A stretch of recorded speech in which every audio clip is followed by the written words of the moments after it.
Desde que el Instituto de los Hermanos de las Escuelas Cristianas celebró el acontecimiento con el lema La Salle, 1719 a 2019, un corazón, un compromiso, una vida, la Santa Sede concibió un año jubilar desde el 17 de noviembre de 2018 al 31 de diciembre de 2019.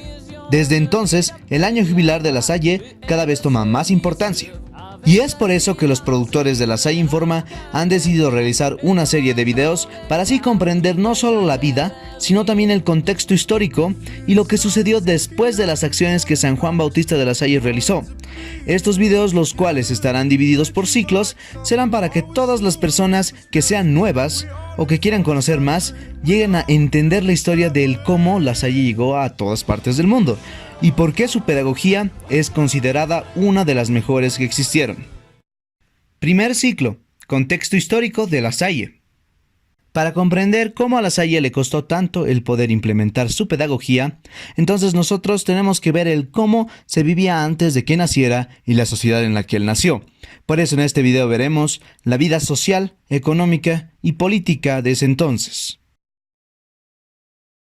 Una sociedad jerarquizada y compartimentada. Especialmente la sociedad urbana era la más jerarquizada, en la que vivió La Salle y en la que se desarrollaron los hermanos de las escuelas cristianas. Entonces podemos decir que la sociedad se caracterizaba por una gran diversidad de estados, de vida, de oficios y de niveles socioeconómicos, los más importantes.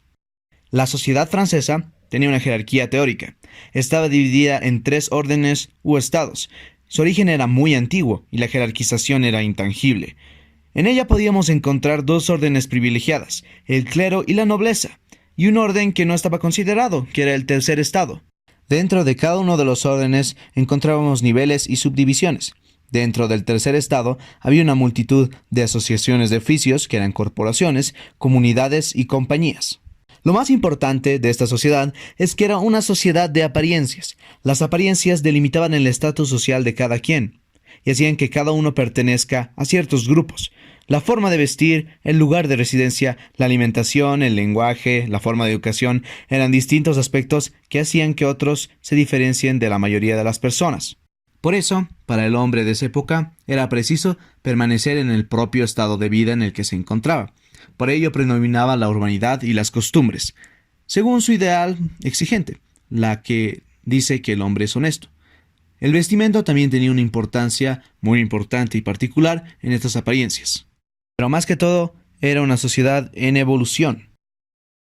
Para poder comprender la vida económica, tenemos que saber que el ministro de Finanzas de Luis XV, Jean-Baptiste Colbert, inició un sistema mercantil que usó el proteccionismo y la industria patrocinada por el Estado para así promover la producción de bienes de lujo sobre el resto de la economía. El Estado estableció nuevas industrias, tomó el control de las industrias previamente existentes, protegió a los inventores, invitó a trabajadores de países externos y prohibió la inmigración de los trabajadores franceses. Para mantener el carácter de los bienes franceses en los mercados extranjeros, Colbert fijó por ley la calidad y medida de cada artículo y castigó severamente las infracciones a los reglamentos. Todas estas cosas, gracias a Colbert, elevó a Francia al rol de árbitro en el gusto europeo.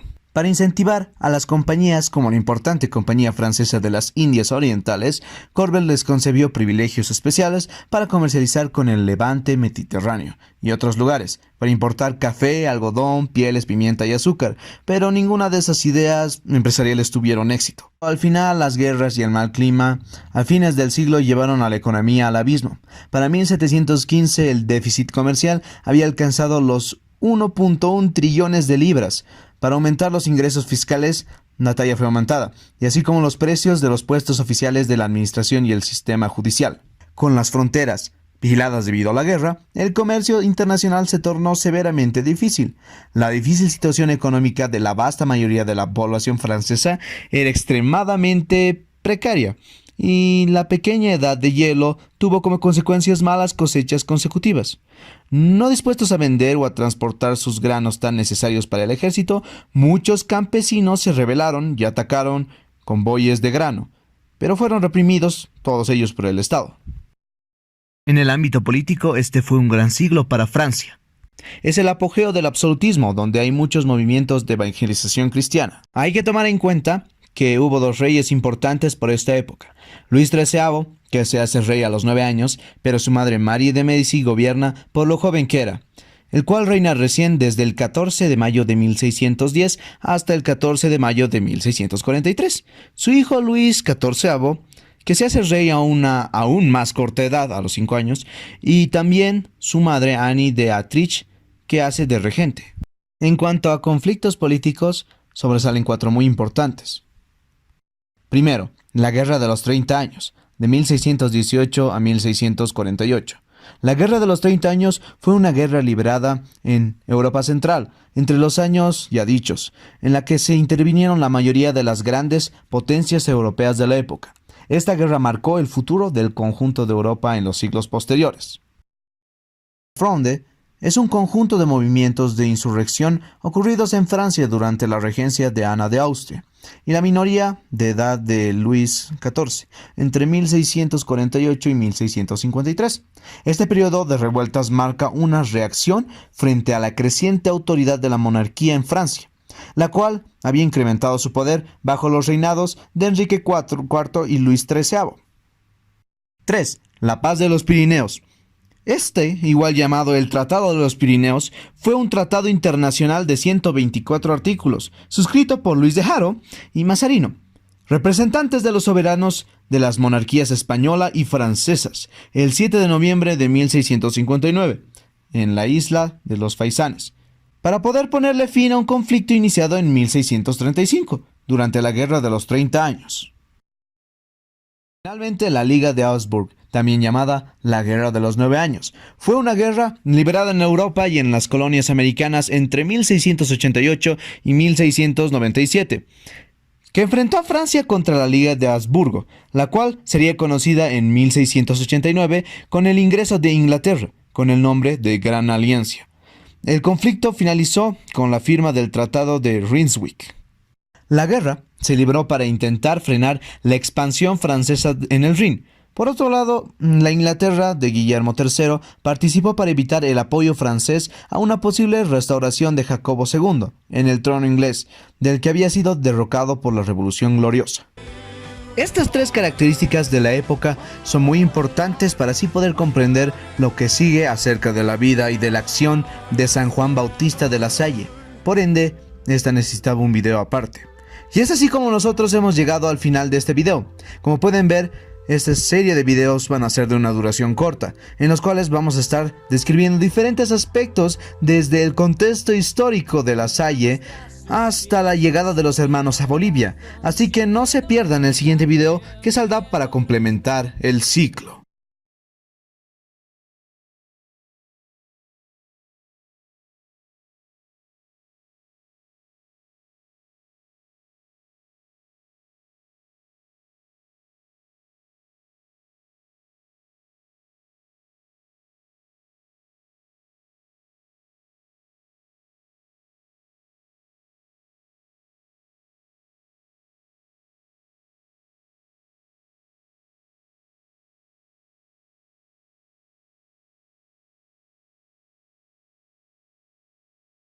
Desde que el Instituto de los Hermanos de las Escuelas Cristianas celebró el acontecimiento con el lema La Salle, 1719 a 2019, un corazón, un compromiso, una vida, la Santa Sede concibió un año jubilar desde el 17 de noviembre de 2018 al 31 de diciembre de 2019. Desde entonces, el año jubilar de La Salle cada vez toma más importancia. Y es por eso que los productores de La Salle Informa han decidido realizar una serie de videos para así comprender no solo la vida, sino también el contexto histórico y lo que sucedió después de las acciones que San Juan Bautista de La Salle realizó. Estos videos, los cuales estarán divididos por ciclos, serán para que todas las personas que sean nuevas o que quieran conocer más, lleguen a entender la historia del cómo La Salle llegó a todas partes del mundo y por qué su pedagogía es considerada una de las mejores que existieron. Quinto ciclo. La Salle, 300 años en el mundo. Los pasos para que la institución de La Salle llegara a ser una no solo premiada, sino una institución reconocida mundialmente, no fueron pocos y no fueron fáciles de realizar. Por eso, en este video veremos la primera expansión de las escuelas cristianas y la expansión mundial. De la marginación a la iniciación.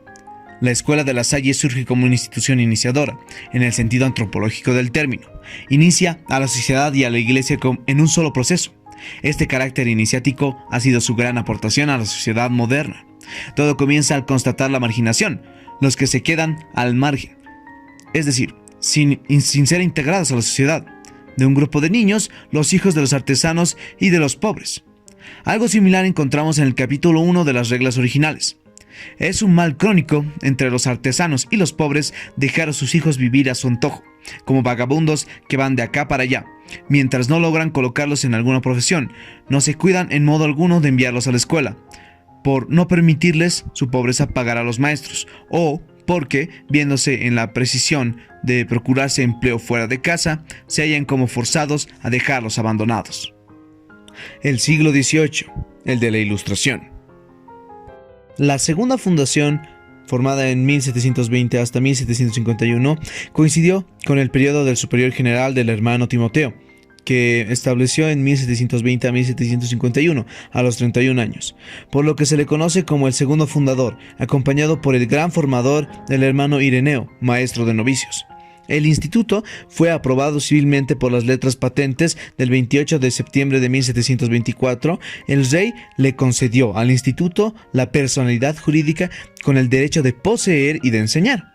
Y por bula del 26 de enero de 1725, el Papa Benedicto XIII aprobó al instituto. Se editaron las obras del fundador y se escriben varias biografías, periodo de nuevas fundaciones, entre, 65 escuelas y 3 internados, y se abrieron varios noviciados. La consolidación institucional de 1751 a 1792 fue la época de consolidación de la obra en vez de extenderla. El instituto fue atacado por los jansenistas y por los filósofos de la Ilustración, porque según ellos daban al pueblo una formación que no les hacía falta. El instituto se defendió delante de la ley, la sociedad y de la iglesia. El gran superior general es el hermano Agathon, que ejerció de 1777 a 1798. Él buscó mejorar la formación de los hermanos, creó los escolasticados, publicó magníficas circulares y una nueva edición de la Guía de las Escuelas. Su obra maestra fue la explicación de las 12 virtudes del buen maestro. Le preocupó el buen gobierno de las comunidades y redactó las reglas de gobierno. En 1789, cuando se inició la Revolución Francesa, el instituto contaba con cerca de 1000 hermanos, 130 novicios, 125 escuelas y 36.000 alumnos. Los sucesivos decretos revolucionarios hicieron que, poco a poco, las casas fueran cerradas. Los hermanos se dispersaron, algunos renunciaron a su estado, otros siguieron ejerciendo su ministerio educativo clandestinamente y otros se exiliaron. El instituto continuó existiendo oficialmente solo en Italia. El hermano Salomón fue martirizado con el convento de las Carmelitas. 2 de septiembre de 1792. El hermano Rafael Ucés, paralítico, murió a golpes en su cama. El hermano Montiur de Saint-Malo fue guillotinado en Rennes. 7 hermanos fueron apiñados en los potones de Rochefort. Murieron 4 de ellos en 1794. El Papa intervino y nombró al hermano Frumense vicario general del instituto para suplir o sustituir al superior general en 1795. El siglo XIX, siglo de la sociedad burguesa. La restauración del instituto de 1802 a 1838. El hermano Frumens gobernó el instituto de 1795 a 1810. El instituto se restableció en Francia en 1802. Los hermanos se reagruparon poco a poco. Se organizó la Universidad Imperial, la cual dio el reconocimiento legal del instituto, que le favoreció. El instituto quedó a cargo de las escuelas primarias de Francia por mandato del Estado, con lo que, a su vez, entró a la admisión gubernamental en el instituto. Crecimiento espectacular de vocaciones, aumento de escuelas, incluso fuera de Francia. La misión educativa se dedicó prioritariamente a la escuela popular primaria. La difusión, de 1838 a 1875. Primero coincide el generalato del hermano Felipe, de 1838 a 1874.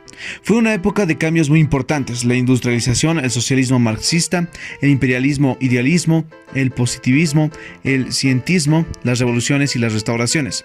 El instituto comenzó a extenderse por todo el mundo, con el modelo educativo desarrollado en Francia, tomando como núcleo central las escuelas primarias populares. Como el Estado francés obligó a un determinado currículum educativo, entraron en la escuela lasallena otras materias y asignaturas. Esto se reflejó en una nueva guía de las escuelas. Al parecer, nuevas asignaturas se necesitarían para una nueva formación. El instituto creció tanto que es necesario organizarlo en distintos autónomos.